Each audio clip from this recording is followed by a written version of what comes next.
Matindi rin ang iniwang pinsala ng bagyong Tino sa Leyte.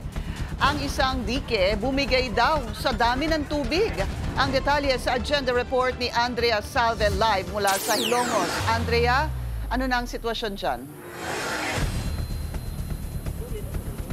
Pinky, higit kumulang 200 pamilya ang unti-unti nang bumabalik sa kanilang mga bahay sa isang riverside community dito sa Lamak, Hilongos. Ang problema, Pinky, lubog pa rin sa putik at baha ang komunidad 2 araw matapos ang pananalasa ng bagyong Tino.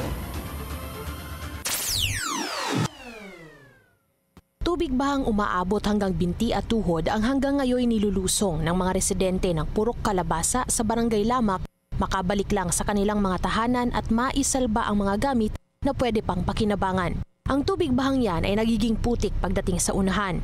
Isa ang bahay ng pamilya Ruiz sa mga nasalanta ng malawak na baha nang tumama ang bagyong Tino sa Southern Leyte noong Martes ng hating gabi. Wala pa rin kuryente at signal kaya si Dominic na isang ESL teacher walang choice kundi lumiban sa trabaho. Natingala na lang mi pag 3 o'clock jud kay nanimaho ng lapok and then daghan ang tubig. Nya nagdinaga na paggawas na mo sa balay tagatuhod na and then dali ra kadyo nakasulod ang tubig dagikan sa mabaw. Moto pagkuana mo is tagahawak na jud. Umapaw daw ang tubig sa unahang bahagi ng Salog River na hindi pa natatayuan ng river wall. Sa dami ng tubig, maski ang dike malapit sa kabahayan sa Purok Kalabasa bumigay.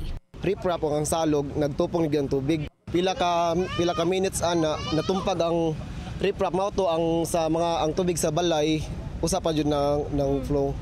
Inabutan ng Bilyonaryo News Channel ang contractor ng proyekto na iniinspeksyon at sinusuri ang pinsala ng dike. Ayon sa mga tauhan ng RJIR Enterprises Corporation na tumanggi ng humarap sa kamera, may sheet piles daw ang proyekto na may lalim na 6 meters. Pero kung hindi raw nito kinaya ang tubig na ibinuhos ng bagyong Tino, posible raw na kailangan pa itong palalimin hanggang mahanap ang mas matigas at solidong lupa sa ilalim. Desidido naman ang barangay na makipag-usap sa contractor. Kailangan talaga na maanod kagat yung riprap namin for safety sa mga tao. Ito raw ang unang beses na dumanas ng ganitong pagbaha ang barangay Lamak. Bukod sa pagkain at tubig, panawagan din ng mga residente ang damit at gamit pampagawa ng kanilang mga bahay. Pinky, simula kahapon ay nag-umpisa ng magpadala ng relief packs ang Hilongos LGU sa apektadong mga residente dito sa Barangay Lamak. Ang buong probinsya naman ng Southern Leyte ay kasalukuyang nasa ilalim na ng state of calamity. Pinky. Andrea, yung mga residente dyan sa Barangay Lamak, ano ang kanilang inuwento sa iyo? Ganito lang ba sila naka-experience ng gantong kagrabing ulan at baha? Pinky, ayon sa kanila, this is the first time na naranasan nila yung ganitong klaseng pagbaha dahil nung nanalasa raw ang bagyong Odette taong 2022 ay hindi naman ganoon kataas yung pagbaha. Pero isang araw bago tumama yung bagyo ay nag-forced evacuation na sila. Kaya yung mga pamilya nandun na, tapos yung mga naiwan sa mga bahay ay madalas yung mga asawang lalaki dahil binabantayan nila yung kanilang mga bahay. Para pagbalik nila, masiguro nila na nakatayo pa yung mga bahay nila. Pinky.